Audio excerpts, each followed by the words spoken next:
ang buhay abroad? Almost 2 years na. Kumusta? Mahirap. Mahirap. Pero kailangan tiisin. Tinatanong natin itong kinukumusta natin yung lahat ng aplikante natin kasi para ipakita natin na tayo, nagsiservisyo tayo ng maayos sa ating mga aplikante. Hindi natin sila pinapabayaan. Okay, sir. Oo. I-employ mo yung mga employee mo kasi parang naman yun ang iba na okay sila. Kaya nga, yun ang purpose natin na ipakita sa mga tao na kung wala kang trabaho sa Pilipinas, kung wala kang swerte sa Pilipinas, baka nandun sa abroad yung swerte mo, subukan mo mag-domestic helper, di ba? No? Pakisalaysay mo daw anong nangyari sa iyo sa first employer mo.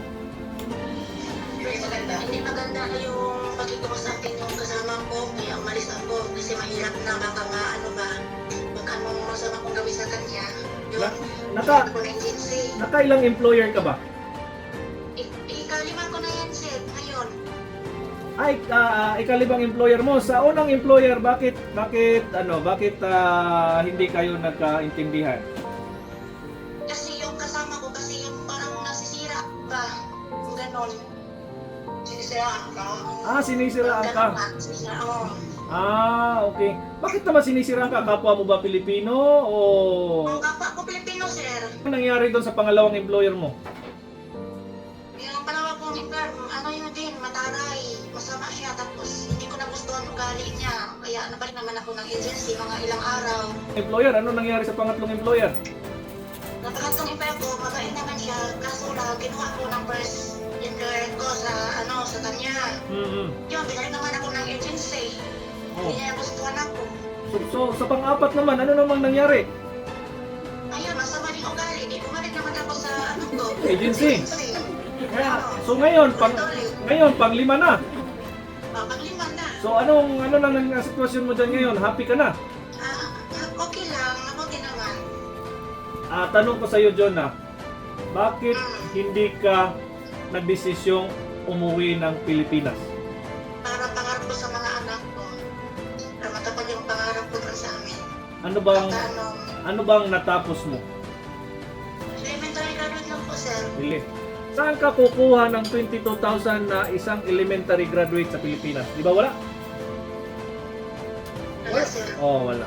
Kaya nga, anong maipapayo mo sa mga nagbabalak mag-abroad na magiging katulad mo katapang na hindi uuwi ng Pilipinas kundi pa-change lang ng employer, change lang ng change hanggang sa makatagpo ng employer? Anong masasabi mo at na-advise mo sa kanila?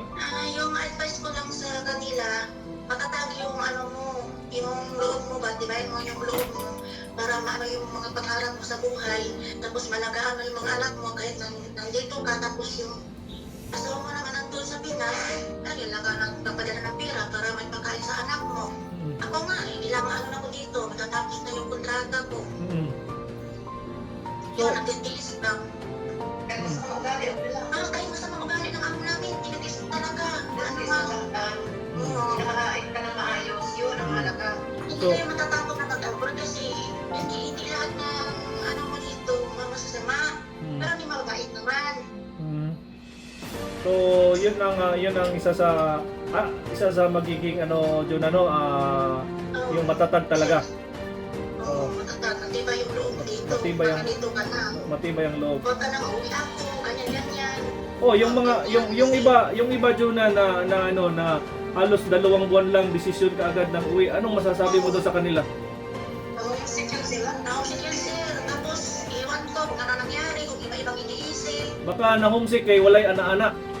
Walay lato-lato. Wala ako sir. Na-homesick na yung uwi. Na-homesick kaya walay lato-lato. No?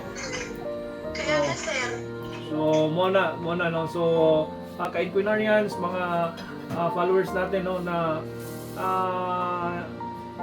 walang pinag-aralan. Pero tingnan mo siya ngayon, nabuhay niya ng maayos yung anak niya, 6, nakapagpadala pa siya ng pera dun sa asawa niya. Baka yun na, yung mga anak mo ngayon, pwede ka nang magyabang na mapapakain mo na sila sa Jollibee. Tama? Tama sir. Kita.